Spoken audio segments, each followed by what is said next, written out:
المنتخب السعودي صعد لكأس العالم 3 مرات متتالية، حقق كأس آسيا 3 مرات، لكن على مستوى كأس الخليج لم يحقق اللقب سوى مرة واحدة.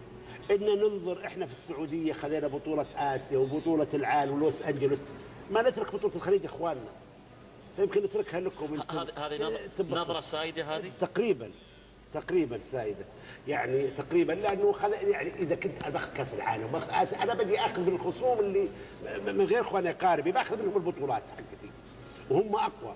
معنى ليه ما اخذها من زملائي؟ معنى اني اشعر لو اخذت انت في دبي انا وياكم واحد في الامارات، لو اخذ عمان انا ويا واحد، لو اخذ الكويت انا ويا واحد، لو اخذ البحرين انا ويا واحد، لو اخذ قطر انا ويا واحد، اذا ليه اخذها؟ انا وياكم واحد، لكن لما يجيني واحد ياخذها من برا.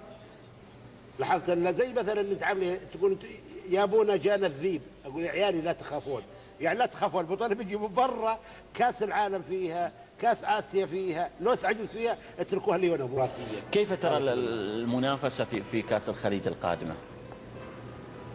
شو تتصورها تكون؟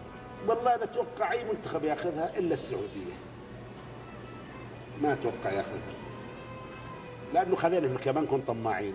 كاس العالم الحمد لله خذ، يعني لازم البطوله يعني احد من اشقائنا ياخذها ويفرح فيها وكذا. ما تبونها يعني؟ مو ما نبغاها تقليل من قيمتها، ولكن ما نبغى لانها عندكم كانها عندنا، بيت واحد.